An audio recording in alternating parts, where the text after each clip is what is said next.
Hello everyone, welcome to my YouTube channel Study with Bhaskar. So গতিকে আপোনালোকে জানে যে জিটি পিজিটি টেটকাম ৰিক্ৰুটমেণ্টৰ অলৰেডি এক্সাম হৈ গৈছে আৰু লগতে সদ্যহতে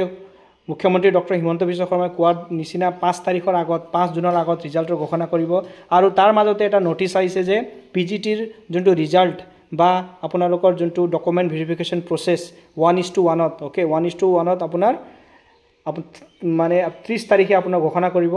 আৰু লগতে ইয়াত গম পায় যে যোনটো আমাৰ জিটি 5 তাৰিখৰ আগত দিয়াৰ কথা আছে আৰু বহুতৰে মনত এটা ডাউট হৈ আছে যে কাট অফ কিমান যাব সো ইয়াত মই এটা লজিক লৈ আছো এই লজিকটো আপোনালোকে ভাবি চাব এই হিচাপে আপোনালোকে কাট অফৰ নিজে এনালাইসিস কৰিব পাৰিব আৰু লগতে মই এটা লামসাম আইডিয়াও কৈ দিম প্ৰথমত মই আপোনাৰ পিজিটিৰ কথা কও কাট অফ কিমান যাব পিজিটিৰ চাও কি আছে যোনটো সাবজেক্টত পোষ্ট 70 প্লাস আছে ওকে যোনটো সাবজেক্টত 70 প্লাস বা 50 প্লাস আছে তাত আপোনালোকৰ সেই হিসাবে মই কাট অফ কৈ আছো যত 70 বা 50 প্লাস আছে তাত আপোনাৰ 85 প্লাস যদি আছে তে দেন আপোনালোকে সেফ আছে so you are OBC 85 plus হলে আপোনালোকে ধুনিয়াকে চিন্তা নকৰাকৈ বহিব পাৰে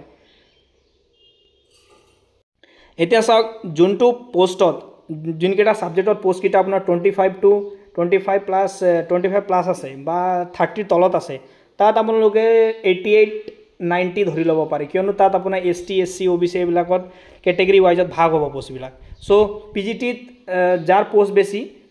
যেনে ধৰা পলিটিক্যাল হক বা আপোনাৰ হিষ্ট্ৰি হক যিমান পোষ্ট আছে তাত যদি 85 প্লাস আছে আপোনালোক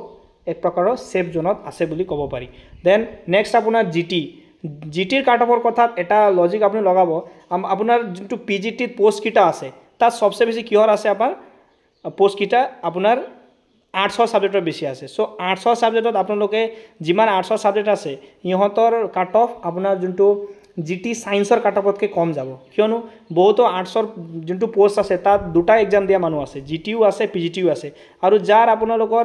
পিজিটি ভাল হৈছে প্ৰায় ম্যাক্সিমাম আপোনাৰ জিটিও ভাল হৈছে সো যদি খুনকালে ৰিজাল্ট দি পিজিটিত পাই যায় দেন আপোনালোকৰ জিটিৰ 800 কাট অফ বহুত কমিব সো আপোনালোকে ইউআৰত আপোনালোকে যাৰ যদি মাৰ্ক 68 প্লাস আছে 68 to 70 আছে ইহঁতে পোৱা খুন্দৰ এক চান্স আছে আৰু লগতে যাৰ ওবিসিৰ কাট অফ ওবিসিৰ মাৰ্ক 64 65 আছে তেওঁলোকৰো পোৱা এক ভাল চান্স ইয়াত দেখা গৈছে আৰু জিটি সায়েন্সত আপোনালোকৰ মন কৰিব জিটি সায়েন্সত যাৰ মাৰ্ক আপোনালোকৰ 70 প্লাস আছে তেওঁলোকৰ পোৱা এক ভাল চান্স ইয়াত আছে আৰু লগতে যাৰ ওবিসি যাৰ মাৰ্ক আপোনালোকৰ তেনেকা 67 বা 68 আছে জিটি আৰ্টছত জিটি সায়েন্সত তেওঁলোকে পোৱা এক সুন্দৰ চান্স আছে সো আপোনালোকৰ মাৰ্ক কাৰ কিমান আছে আপোনালোকে কমেন্ট সেকশনত জনাব পাৰে আৰু ভিডিওটো লাইক কৰিব আৰু বন্ধুসকলৰ লগত শেয়াৰ কৰিব থ্যাংক ইউ ফৰ ওয়াচিং